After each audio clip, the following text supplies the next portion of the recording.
शुभोदय बच्चों, पिछले क्लास में हम आपके टेक्स्ट बुक के कौन सा पाठ है, 13वां पाठ, वह कौन सा है, साथी हाथ बढ़ाना। यह कविता पाठ है। इसकी रचयिता अथवा कवि साहिब लुधियानवी है। पिछले क्लास में इन सभी के बारे में हम जानकारी प्राप्त कर चुके थे।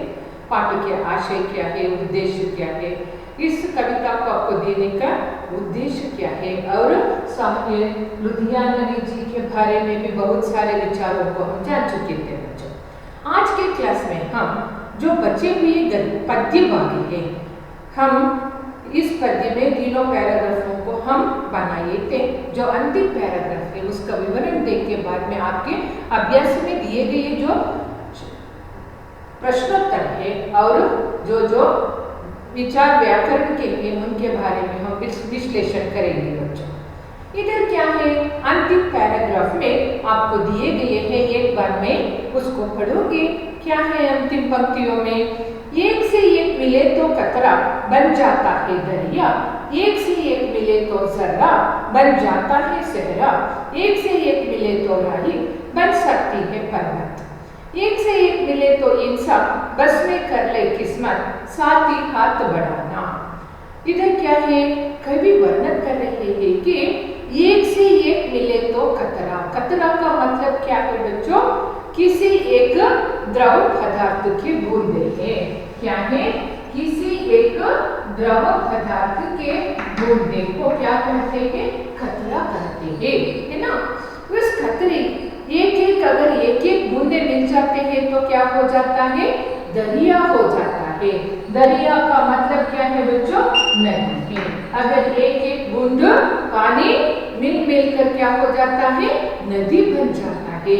और एक से एक मिले तो जर्रा। जर्रा का मतलब क्या है, छोटा सा माला है। जर्रा का मतलब क्या है बच्चों, छोटा सा माला है। हाँ, एक से एक मिले तो जर्रा बन जाता है सहरा। सहरा का मतलब क्या है बच्चों, सहरा का मतलब है, कौन सा हो जाता है सहरा का मतलब, माला की क्या हो जाते हैं, सभी मालाओं को एक साथ जोड़ने से क्या हो जाता है, माला की पंक्ति हो जाता है। माला की पंक्ति है वो क्या है, उन पंक्ति को क्या कर सकते हैं हम, माला की पंक्ति को मिलाकर हम क्या करते हैं, इधर देखेंगे पंक्ति को, जो दूल्हे के सिर पर बांधे जाते हैं उस माला के पंक्ति को हम कहते हैं जहरा। समझ में आ गया, सहरा बोल देते हैं। समझ में आ गया बच्चों। इधर क्या है, सहरे का मतलब है माला की पंक्ति है जो दूल्हे के सिर पर बांधी जाती है। दूल्हे के सिर पर क्या करते हैं, छोटे छोटे मालाओं को बांधकर पूरे मुकुड़े पे वो आने के जैसे माला ये बांध लेते हैं, उसको हम कहते हैं सहरा। माला की पंक्ति है ना। समझ में गया। इसलिए इधर जो छोटे छोटे माला है उनको लेकर एक एक करके ऐसे ऐसे डालने से क्या हो जाता है, मालाओं की पंक्ति बन जाता है, उसको कह देते हैं सहरा। वह कहाँ बांधते हैं, जो दूल्हे के सिर पर बांधते हैं। समझ में गए बच्चों। अब ये क्या है, एक से एक मिले तो राई। राई का मतलब क्या है, मस्टर्ड सीड्स अंदर सासिवे। बन सकती है पर्वत। पर्वत का मतलब क्या है, पर्वत है वो बन जाता है, छोटा सा है वो क्या है, राई। राई एक छोटा सा चीज है।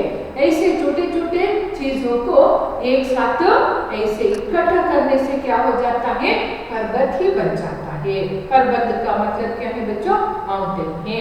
इधर और एक उदाहरण भी दे रहे हैं, एक से एक मिले तो इंसान बस में कर ले किस्मत। एक से एक मिले तो इंसान। इंसान का मतलब क्या है बच्चों, इंसान है। क्या है, इंसान अथवा आदमी बोल जाते हैं। एक एक इंसान मिल जाते हैं तो क्या हो जाता है, बस में कर ले किस्मत।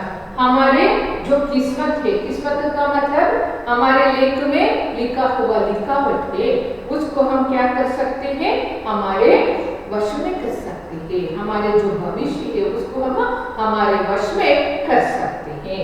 इस तरह का वर्णन करते हुए कहते हैं साथी हाथ पकड़ना। इन सभी कामों को करते वक्त हम क्या करना है, साथी के साथ हाथ बढ़ाना चाहिए। और ये भी कह रहे हैं, इधर क्या है, एक उदाहरण भी दे सकते हैं हम। एक से एक मिले तो राई बन सकती है पर्वत। When even things, even a small things as small as mustard seeds are accumulated in a place, it can look like a mountain ಅಂತನೂ ಕೂಡ ನಾವು ಇಲ್ಲಿ ತಿಳ್ಕೊಳ್ಬಹುದು ಮಕ್ಕಳ। अभी बाद में क्या है, एक से एक मिले तो इंसान बस में कर ले किस्मत। अगर मनुष्य भी ऐसे, इंसान का मतलब है आदमी है, जैसे हम जो राई को इकट्ठा करके पर्वत को बनाते हैं, उसी तरह similarly if human beings join together and work unitedly they can define their fate. Fate का मतलब क्या हो जाता है, हमारे माथे पर लिखा हुआ लिखावट है, हरे बरहा बोल देते हैं। इसको हम क्या कर सकते हैं, हमारे वश में रख सकते हैं बच्चों। इसलिए मेहनत करना हमारी जिंदगी है। मेहनत से क्या हो जाता है, मेहनत से वो फल जो मिलता है वो अच्छा हो जाता है। हमारा भविष्य हमारी मेहनत पर निर्भर रहता है। इसलिए हम हमेशा क्या करना चाहिए, मेहनत से काम करना चाहिए, तब भी हमारे जो माथे पर लिखा हुआ लिखावट है उसको हम अपना सकते हैं। इसलिए हम मेहनत के साथ काम करना बहुत जरूरी है। एक बार कन्नड़ में जानेंगे बच्चों। एक से एक मिले तो कतर, ಒಂದರ ಜೊತೆಗೆ ಇನ್ನೊಂದು ಸೇರಿ ಕತರ ಅಂತ ಹೇಳಿದ್ರೆ ಹನಿಗಳು, ನೀರಿನ ಹನಿಗಳು ಒಂದರ ಜೊತೆ ಇನ್ನೊಂದು ಸೇರಿ ಬಂಚಾತಾ है दरिया। दरिया ಅಂದ್ರೆ ನದಿಯಾಗಿ ನಿರ್ಮಾಣವಾಗುತ್ತದೆ। एक से एक मिले तो जरा, ಒಂದರ ಜೊತೆಗೆ ಇನ್ನೊಂದು, जरा का मतलब है छोटा सा माला, ಅಂದ್ರೆ ಚಿಕ್ಕದಾದಂತಹ ಮಾಲೆ ಅಥವಾ ಹೂವಿನ ದಂಡೆಯನ್ನ ಒಟ್ಟಿಗೆ ಸೇರಿಸೋದ್ರಿಂದ ಬಂಜಾತಾ है सेहरा। सेहरा ಅಂತ ಅಂದ್ರೆ ಏನು, ಆ ಪುಟ್ಟ ಪುಟ್ಟ ಮಾಲೆಗಳ ಒಂದು ಸಾಲು, ಅದನ್ನ ಎಲ್ಲಿ ಕಟ್ತಾರೆ, जो दुल्हे के सिर पर बांधी जाती है, ಅಂದ್ರೆ ಮದುಮಗನ ಹಣೆಯ ಮೇಲೆ ತಲೆಯಲ್ಲಿ ಕಟ್ಬಿಟ್ಟಿರ್ತಾರಲ್ಲ ಒಂದೊಂದು ಮಾಲೆಯನ್ನ ಪೋಣಿಸಿ, ಅದನ್ನ ಏನಂತ ಕರೀತಾರೆ, ಸೆಹರಾ ಅಂತ ಹೇಳ್ತಾರೆ। ಪುಟ್ಟ ಪುಟ್ಟ ಮಾಲೆಯಿಂದ ಏನಾಗಿದೆ, ಇವಾಗ ದೊಡ್ಡದಾದಂತಹ ಸೆಹರಾ ಆಗೋಗ್ಬಿಟ್ಟಿದೆ, ಗೊತ್ತಾಯ್ತಲ್ಲ। ಹಾಗೆ ಹೇಳ್ತಾ ಇದ್ದಾರೆ, ಏಕ್ ಸೆ ಏಕ್ ಮಿಲೆ ತೋ ರಾಯಿ, ಒಂದರ ಜೊತೆಗೆ ಇನ್ನೊಂದು ಸೇರಿದ್ರೆ ಏನು, ರಾಯಿ। ರಾಯಿ ಅಂದ್ರೆ ಮಸ್ಟರ್ಡ್ ಸೀಡ್ ಅಥವಾ ಸಾಸಿವೆ, ಒಂದು ಇನ್ನೊಂದರ ಜೊತೆಗೆ ಸೇರಿಸಿದ್ರೆ, ಹಾಗೆ ನಾವು ಒಟ್ಟಿಗೆ ಸೇರಿಸ್ತಾ ಅದು ಕೊನೆಗೆ ಏನು ನಿರ್ಮಾಣ ಆಗುತ್ತೆ, ದೊಡ್ಡದಾದಂತಹ ಒಂದು ಪರ್ವತದ ನಿರ್ಮಾಣ ಆಗೋಗ್ಬಿಡುತ್ತೆ। ಯಾವತ್ತು ನಾವು ಚಿಕ್ಕ ವಸ್ತುಗಳು ಅಂತ ಆ ವಸ್ತುಗಳನ್ನ ಯಾವತ್ತು ತಿರಸ್ಕಾರ ಮಾಡಬಾರ್ದು, ನೆಗ್ಲೆಕ್ಟ್ ಮಾಡಬಾರ್ದು, ಅವುಗಳನ್ನೆಲ್ಲ ಇಕ್ಕಟ್ಟ ಕರ್ತವ್ಯ ಅಂದ್ರೆ ಒಟ್ಟಿಗೆ ಸೇರಿಸ್ತಾ ಇದ್ರೆ ಅದರಿಂದ ದೊಡ್ಡದಾದಂತಹ ಒಂದು ವಸ್ತುವಿನ ನಿರ್ಮಾಣವೂ ಕೂಡ ಆಗುತ್ತೆ ಅನ್ನೋದನ್ನ ನಾವಿಲ್ಲಿ, ಉತ್ತಮವಾದ ಫಲ ಸಿಗುತ್ತೆ ಅನ್ನೋದನ್ನ ನಾವಿಲ್ಲಿ ನೋಡಬಹುದು। ಏಕ್ ಸೆ ಏಕ್ ಮಿಲೆ ತೋ ಹಿಂಸಾ, ಒಂದು ವ್ಯಕ್ತಿಯ ಜೊತೆಗೆ ಇನ್ನೊಂದು ವ್ಯಕ್ತಿ ಸೇರಿ ತನ್ನ ಕೈಯನ್ನ ಜೋಡಿಸಿ ಒಂದು ಉತ್ತಮವಾದ ಕೆಲಸವನ್ನ ಮಾಡೋದಕ್ಕೆ ಹೊರಟ್ರೆ, ಆಗ ನಾವೇನ್ ಮಾಡ್ಬೋದು, ನಮ್ಮ ಕಿಸ್ಮತ್ ಜೋ ಲಿಖಾ ಹುವಾ ಹೈ, ಅಂದ್ರೆ ನಮ್ಮ ಹಣೆ ಬರಹದಲ್ಲಿ ಏನನ್ನ ಬರ್ದಿದ್ಯೋ ಅದನ್ನ ನಾವು ನಮ್ಮ ವಶಕ್ಕೆ ತೆಗೆದುಕೊಳ್ಳಬಹುದು ಅನ್ನೋದನ್ನ ಇಲ್ಲಿ ಯಾರು, ಸಾಹಿರ್ ಲುಧಿಯಾನವಿ ಅವರು ವರ್ಣನೆಯನ್ನ ಮಾಡ್ತಾ ಇದ್ದಾರೆ। ಅದಕ್ಕೆ ಹೇಳ್ತಾ ಇದ್ದಾರೆ, ಸಾಥಿ ಹಾತ್ ಬಡಾನ, ಮಿತ್ರರೇ ಒಬ್ಬರು ಇನ್ನೊಬ್ಬರ ಜೊತೆ ಕೈಯನ್ನ ಜೋಡಿಸಿ ಯಾವಾಗ ಕಷ್ಟದ ಕೆಲಸವು ಸುಖವಾಗಿ ಆಗುತ್ತೆ ಅಂತ ಹೇಳ್ತಾ ಇದ್ದಾರೆ। ಇದರಿಂದ ನಾವು ತಿಳ್ಕೊಬಹುದು, ಕನ್ನಡದಲ್ಲಿ ಒಂದು ಗಾದೆ ಮಾತಿದೆ, ಹನಿ ಹನಿ ಗೂಡಿದರೆ ಹಳ್ಳ, ತೆನೆ ತೆನೆ ಗೂಡಿದರೆ ಬೆಳ್ಳ ಅಂತ ಹೇಳಿ। ಹಾಗಾಗಿ ಒಂದೊಂದು ಸಣ್ಣ ಸಣ್ಣ ಹನಿಯು ನಾಳೆ ದೊಡ್ಡ ನದಿಯಾಗಿ ಹರಿಯುತ್ತೆ, ಸಣ್ಣ ಸಣ್ಣ ಹೂವಿನ ಮಾಲೆಗಳು ಕೂಡ ಏನಾಗುತ್ತೆ, ದೊಡ್ಡದಾದಂತಹ ಒಂದು ವಧುವಿಗೆ ಕಟ್ಟುವಂತಹ, ವರನಿಗೆ ಕಟ್ಟುವಂತಹ ಮಾಲೆಯಾಗಿ ಪರಿಣಾಮ ಆಗಿರುತ್ತೆ। ಹಾಗೆಯೇ ಒಂದೊಂದೇ ಪುಟ್ಟ ಪುಟ್ಟ ಸಾಸಿವೆಯನ್ನ ಒಟ್ಟಿಗೆ ಸೇರಿಸಿದಾಗ ಅದು ಒಂದು ಪರ್ವತದ ರೀತಿಯಲ್ಲಿ ನಿರ್ಮಾಣ ಆಗೋಕ್ಕೂ ಸಾಧ್ಯ ಇದೆ। ಹಾಗೆ ಒಬ್ಬೊಬ್ಬ ವ್ಯಕ್ತಿಯು ಕೈ ಜೋಡಿಸಿ ಏನಾದರೂ ಕೆಲಸವನ್ನ ನಾವು ಮಾಡ್ತೀವಿ ಅಂತ ಪರಿಶ್ರಮ ವಹಿಸಿ ಕೆಲಸ ಮಾಡೋಕ್ಕೆ ಹೋದಾಗ ನಮ್ಮ ಹಣೆ ಬರವನ್ನ ನಾವು ನಮ್ಮ ವಶದಲ್ಲಿ ಇಟ್ಕೊಳ್ಬೋದು ಅನ್ನೋದನ್ನ ಇಲ್ಲಿ ವಿವರಿಸಿ ನಿಮಗೆ ತಿಳಿಸ್ತಾ ಇದ್ದಾರೆ ಮಕ್ಕಳ। ಈಗ ಇದಿಷ್ಟನ್ನ ನಾವು ಪದ್ಯ ಭಾಗದಲ್ಲಿ ತಿಳ್ಕೊಂಡಿದ್ದೀವಿ। ಮುಂದೆ ಈ ಪದ್ಯದಲ್ಲಿ ಅನೇಕ ಮುಹಾವರೆಗಳನ್ನ ಕೊಟ್ಟಿದ್ದಾರೆ। ಮುಹಾವರೆಗಳಲ್ಲಿ ಯಾವ್ಯಾವುದನ್ನ ಕೊಟ್ಟಿದ್ದಾರೆ, ಅದರ ಅರ್ಥ ಏನು ಅನ್ನೋದನ್ನ ನಾವು ಅರ್ಥೈಸ್ಕೊಳ್ಳೋಣ। ಮೊದಲನೇದಾಗಿ ಯಾವ್ದಿದೆ, ಹಾತ್ ಬಡಾನ। हाथ बढ़ाना इसका मतलब क्या है बच्चों, सहयोग देना अथवा एक के साथ मिलकर काम करना अथवा मदद करना बोल देते चाहिए। बोझ उठाना, बोझ उठाना इसका मतलब क्या है बच्चों? बोझ उठाना का मतलब है जिम्मेदारी लेना। क्या लेना? जिम्मेदारी लेना। बाद में कौन सा है? शीश झुकाना। शीश झुकाना का मतलब है विनम्र होना अथवा नतमस्तक होना। विनम्र होना का मतलब क्या है? We have to be obedient to our elders। अब बाद में क्या है? राहें पैदा करना। राहें पैदा करना का मतलब क्या है? नए मार्ग ढूंढना। Search the new way to achieve something. ಗೊತ್ತಾಗ್ತಾ ಇದೆಯಲ್ಲ? ಇಲ್ಲಿ ಏನಂತ ಹೇಳ್ತಿದೀವಿ? ಹೊಸದಾದ ಮಾರ್ಗವನ್ನ ಹುಡುಕುವಂತಹದ್ದು। राही मिलकर पर्वत बनना। छोटी सी छोटी बातों से बड़ा परिणाम निकलना। इन सभी को कन्नड़ और अंग्रेजी में जानेंगे बच्चों। इधर क्या है? सहयोग देना। हाथ बढ़ाना का मतलब क्या है? सहयोग देना। इसका मतलब है join our hand with someone to do some important work। मदद करना का मतलब है टू हेल्प समवन। समझ में गया? सहायता करना। जिम्मेदारी लेना का मतलब क्या हो जाता है? To take the responsibility of something, very good things, right, अथवा गुड वर्क। बाद में क्या है? शीश झुकना। शीश झुकना का मतलब क्या हो जाता है?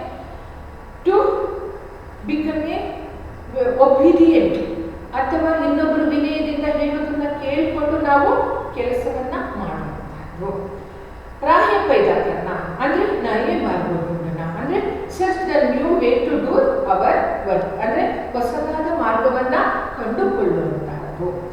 ರಾಹೆ ಮಿಲ್ಕರ್ ಪರ್ವತ ಬನನ ಅಂದ್ರೆ ಚಿಕ್ಕ ಚಿಕ್ಕ ಮಾತುಗಳನ್ನು ಉಪಯೋಗಿಸಿ ಅವುಗಳಿಂದ ದೊಡ್ಡ ಪರಿಣಾಮವನ್ನ ಹೊರಗೆ ತೆಗೆಯೋದನ್ನ ಏನಂತ ಹೇಳ್ತಾ ಇದ್ದೀವಿ? ಇಲ್ಲಿ राही मिलकर पर्वत बनना। यहाँ तक आप लोग आपको दिए गए कौन से के मुहावरे के उनके बारे में जानकारी प्राप्त कर चुके हैं बच्चों। अभी हम जा रहे हैं आपके अभ्यास में दिए गए प्रश्नों के उत्तर जानने। अभी मैं इन जो एक वाक्य में उत्तर लिखी है प्रश्नोत्तर है, उनमें कौन से शब्द को निकालकर कौन से शब्द को उसमें शामिल करना है, उनसे उत्तर ठीक हो जाता है, उसको मैं बताती हूँ। आप लोग अभी सुन के ठीक तरह सुन के क्या करना है? नोट्स पर लिख देना है बच्चों। इधर क्या है? कवि किस से हाथ बढ़ाने के लिए कह रहे हैं।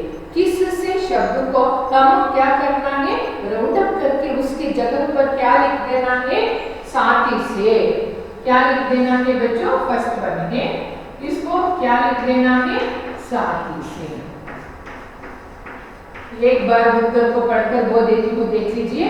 कवि किसी से हाथ बढ़ाने के लिए कह रहे थे।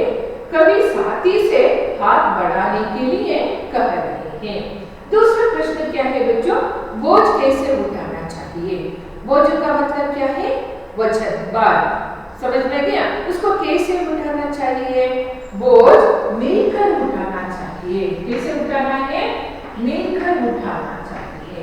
मिलकर उठाने से क्या हो जाता है? भारी भी हल्का हो सकता है, इसलिए बोझ को हम मिलकर उठाना चाहिए। तीसरा जो है, तीसरा प्रश्न कौन सा है देखेंगे। तीसरा प्रश्न है सागर ने रास्ता कब छोड़ा? कब छोड़ा सागर ने? जब मेहनत करने वालों ने मिलकर कदम बढ़ाए तो तब सागर ने रास्ता छोड़ा। समझ में गया? लिखो मैं उत्तर को। जब मेहनत करने वाले, देख लीजिए, मेहनत करने वाले मिलकर, जब मेहनत करने वाले मिलकर कदम बढ़ाया,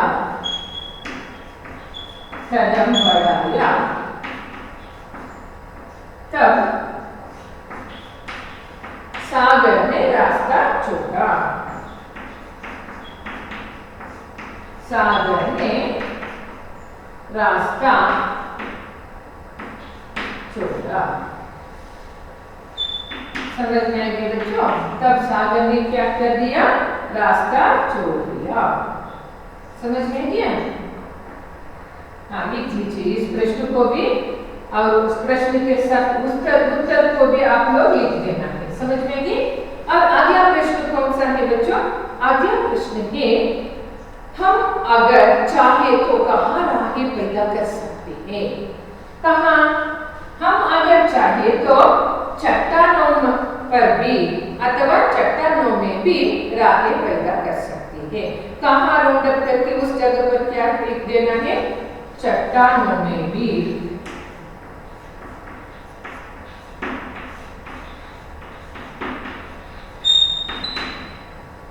इधर। और एक बार इसी उत्तर को मैं दोहराऊंगी। प्रश्न है, हम अगर चाहे तो कहाँ राहें पैदा कर सकते हैं? अगर हम चाहे तो चट्टानों में भी राहें पैदा कर सकते हैं। अपनी मंजिल कैसी मंजिल है? अपनी मंजिल सच की मंजिल है। अपनी मंजिल कैसी मंजिल है? अपनी मंजिल सच की मंजिल है। अभी उत्तर क्या है? सच की मंजिल लिख देना है। सच की मंजिल है। हमारी मंजिल कैसी मंजिल है? सच की मंजिल है। समझ में आ गई बच्चों? अभी क्या है? हमारी मंजिल कैसी मंजिल है? हमारी मंजिल सच की मंजिल है। समझ में आ गई? अभी आगे जाएंगे बच्चों। अगला प्रश्न कौन सा है देखेंगे? अगला प्रश्न छठवां प्रश्न है। छठवां प्रश्न क्या है? छठवां प्रश्न है, एक से एक मिले तो क्या बन सकती है? एक से एक मिले तो क्या बन सकती है? राई। राई अगर एक एक राई को इकट्ठा करने से क्या बन सकती है? पर्वत बन सकती है। क्या के बदले में क्या लिख देना है? क्या को राउंड अप करके उसके जगह पर पर्वत लिख देना है। क्या लिखना है? पर्वत लिख देना है। और एक बार दोहराऊंगी इस उत्तर को, देख लीजिए प्रश्न के साथ। राई एक से एक मिले तो क्या बन सकती है? राई एक से एक मिले तो पर्वत बन सकती है। और सातवां प्रश्न है। सातवां प्रश्न कौन सा है? किस्मत को कैसे अपने बस में कर सकते हैं? किस्मत का मतलब क्या है? हरे बराबर बनो। कैसे अपने बस में कर सकते हैं? कैसे राउंड अप करके अगर क्या लिख सकते हैं? अगर इंसान एक साथ मिल जाए तो किस्मत को अपने बस में कर सकते हैं। कैसे? अगर इंसान एक साथ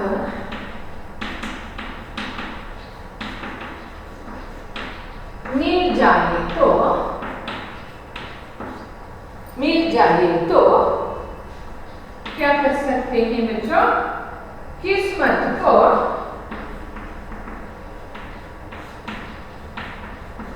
किस्मत को अपने बस में कर सकते हैं।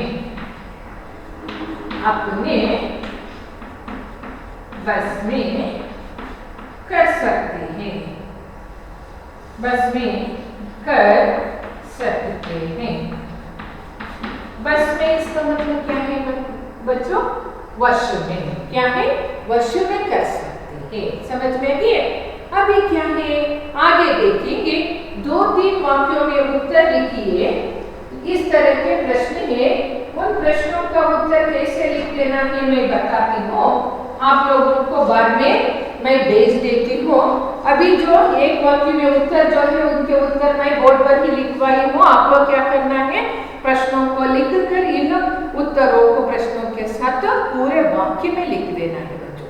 आप लोगों को मालूम है कैसे लिखना है। अभी क्या है? 2-3 वाक्यों में उत्तर लिखिए में आए हैं 2 प्रश्न। उनमें से पहला प्रश्न है, हम मेहनत करने वाले मिलकर कदम बढ़ाते हैं तो क्या क्या हो सकता है? हम मेहनत करने वाले मिलकर कदम बढ़ाते हैं तो क्या हो सकता है? सागर ने रास्ता छोड़ देता है। सागर क्या करता है? रास्ता छोड़ देता है। पर्वत अपना शीश झुकाता है। हमारे राहें जो है उसको आसान बना सकता है। और फौलादी हमारे सीने और हमारे बाहें क्या हो सकते हैं? फौलादी हो सकते हैं। इसका मतलब है बहुत स्ट्रांग हो सकते हैं। उस समय हम चट्टानों पर भी कोई ना कोई निशान पैदा कर सकते हैं अथवा राहें पैदा कर सकते हैं। इस तरह हम मेहनत करने वालों का फल इस तरह हो जाता है। समझ में आइए बच्चों? क्या है? हम मेहनत करने वाले मिलकर कदम बढ़ाते तो अथवा बढ़ाते हैं तो क्या क्या हो सकते हैं? अगर हम मेहनत करने वाले मिलकर कदम बढ़ाते हैं तो क्या हो जाता है? पर्वत हमें क्या कर सकता है? अपना शीश झुकता है, सागर हमें रास्ता छोड़ देता है।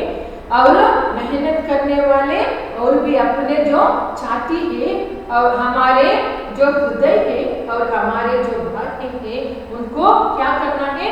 मजबूत बनाकर अगर आगे बढ़ाते हैं तो हम चट्टानों पर भी आगे पैदा कर सकते हैं। समझ में आ गई बच्चों?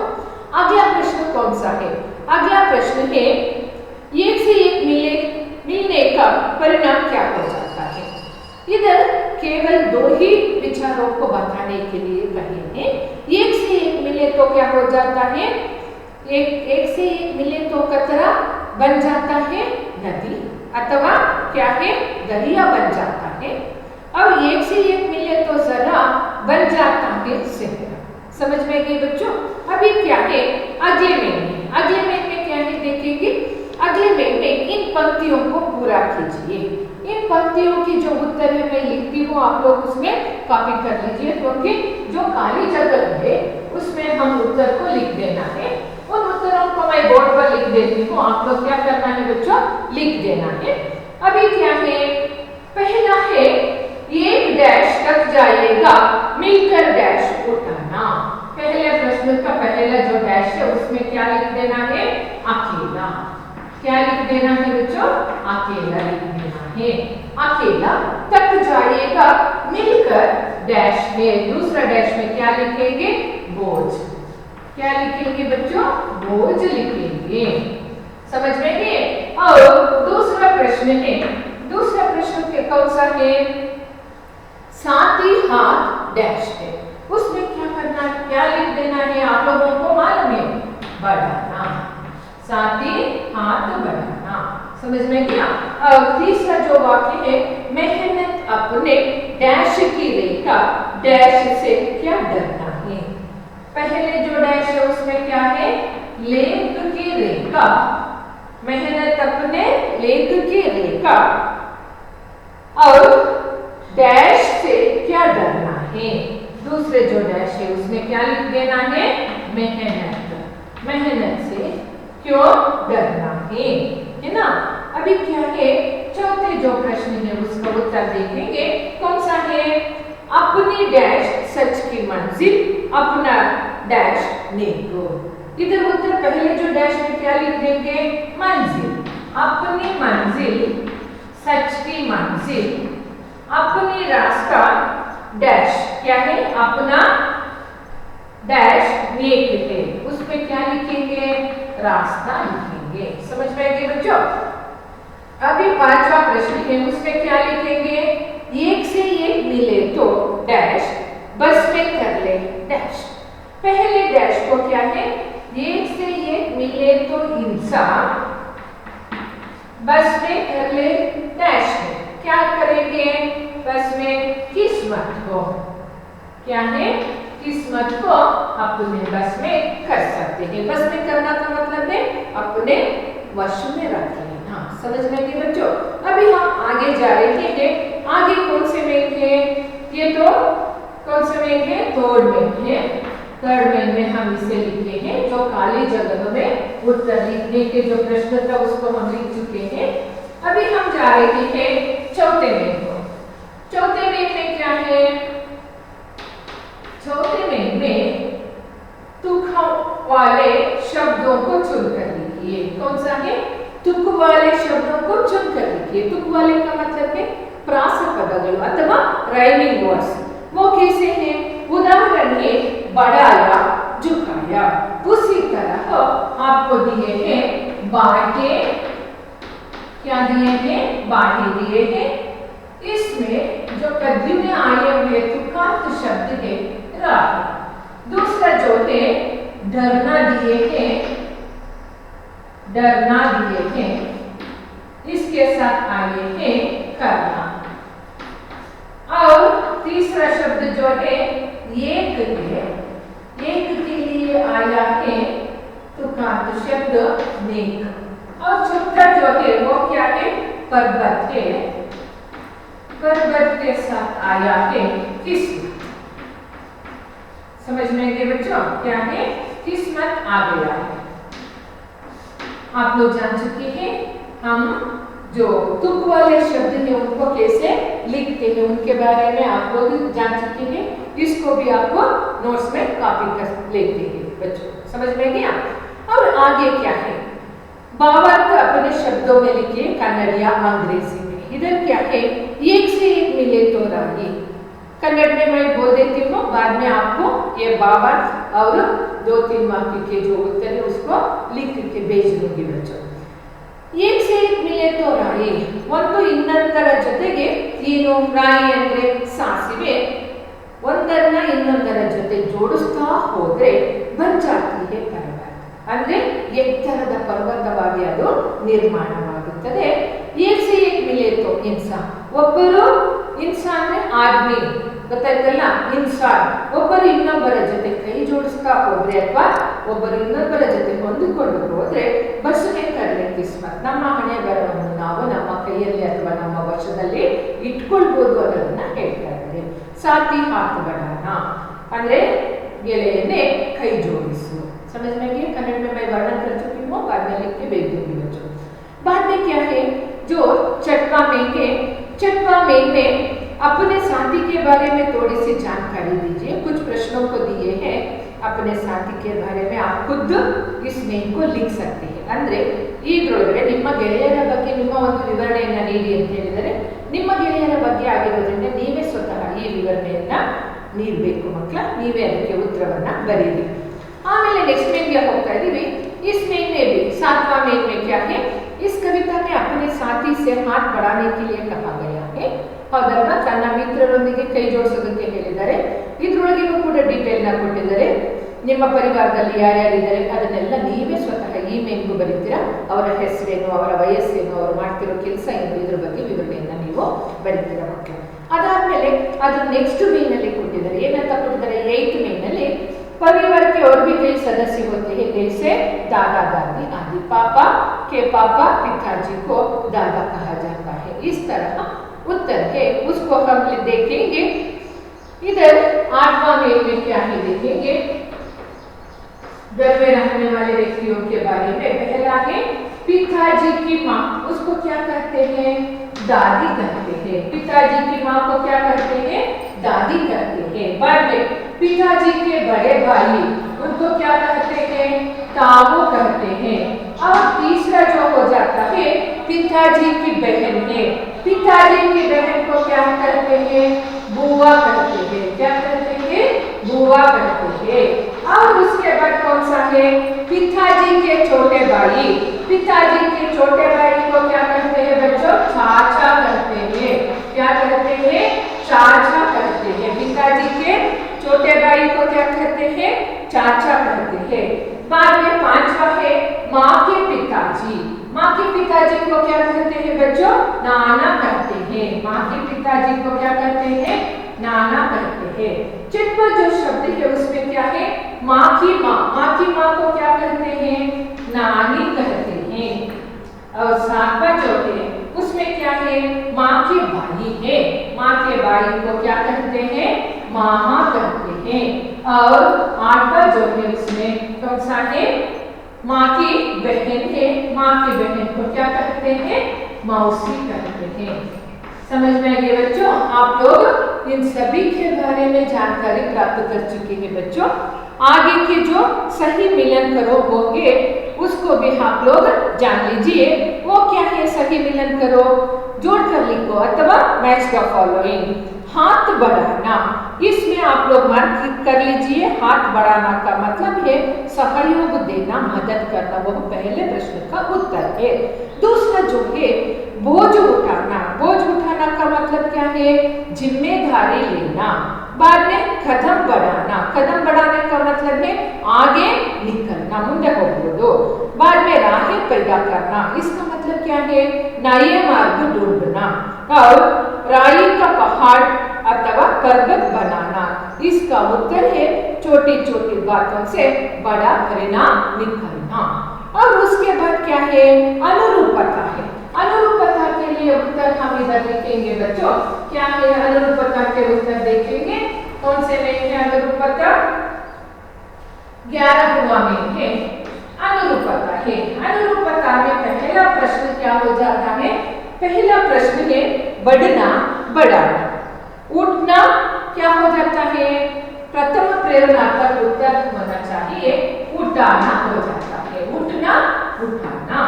दूसरा कौन सा है देखेंगे। दूसरा प्रश्न है चट्टान पहाड़। मेहनत परिश्रम। क्या है? परिश्रम है। मेहनत का मतलब क्या है? परिश्रम है। तीसरा कौन सा है बच्चों? तीसरा है एक एक कतरा दरिया एक एक राई पर्वत। क्या लिख देना है? पर्वत लिख देना है। अब चौथा कौन सा हो सकता है? अपना पराया डर निडर। क्या है? विलोम शब्द है। डर निडर है। समझ में आएगी बच्चों? अभी इसको भी हम जान चुके हैं। आगे क्या है? आगे कुछ विवरण दिए हैं किसके बारे में? व्याकरण के बारे में। यह भाषा ज्ञान है। पिछली कक्षा में आप लोग मुहावरे के बारे में जानकारी प्राप्त कर चुके हैं। साधारण अर्थ के बदले में विशेष अर्थ देने वाले वाक्यांशों को हम क्या कहते हैं? मुहावरे कहते हैं। मुहावरे स्वतंत्र वाक्यांश नहीं होते। इसके बदले में इनके प्रयोग से भाषा कैसे हो जाता है? सरस हो जाता है और सशक्त भी हो जाता है। अब भावाभिव्यक्ति में चमत्कार आ जाता है। भावाभिव्यक्ति का मतलब क्या है? हमारी भावनाओं को हम अभिव्यक्त करने में, लिखने में जो अभिव्यक्त करते हैं तो उच्चारण में अभिव्यक्त करते हैं, उसमें क्या हो जाता है? चमत्कार हो जाता है। कुछ मुहावरे ऐसे हैं।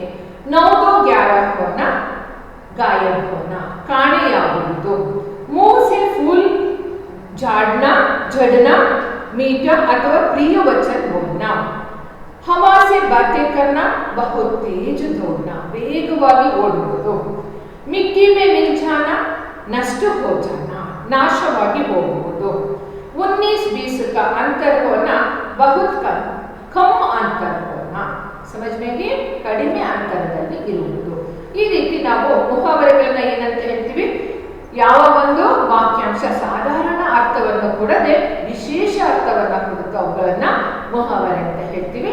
ಆ ಮುಹಾವರೆಯಲ್ಲಿ ಏನಪ್ಪ ಅಂತ ಹೇಳಿದ್ರೆ ಅವುಗಳ ಪ್ರಯೋಗ ಮಾಡೋದ್ರಿಂದ ಭಾಷೆ ಸರಸವಾಗಿರುತ್ತೆ ಮತ್ತೆ ಸಶಕ್ತವೂ ಕೂಡ ಆಗಿರುತ್ತೆ। ಹಾಗೆಯೇ ನಮ್ಮ ಭಾವನೆಗಳ ಅಭಿವ್ಯಕ್ತಿ ಕೂಡ ಬಹಳ ಚಮತ್ಕಾರವನ್ನ ಉಂಟು ಮಾಡುತ್ತೆ ಭಾಷೆಗಳಲ್ಲಿ ಅನ್ನೋದನ್ನ ನಾವು ಇದ್ರ ಮೂಲಕ ತಿಳ್ಕೊಳ್ತೇವೆ ಮಕ್ಕಳು। ಇಲ್ಲಿವರೆಗೆ ನಾನು ಈ पद्य भागವನ್ನು ಮುಗಿಸಿದ್ದೀನಿ मಕ್ಕಳು। अगले क्लास में हम आएंगे नए पाठ के साथ। धन्यवाद बच्चों।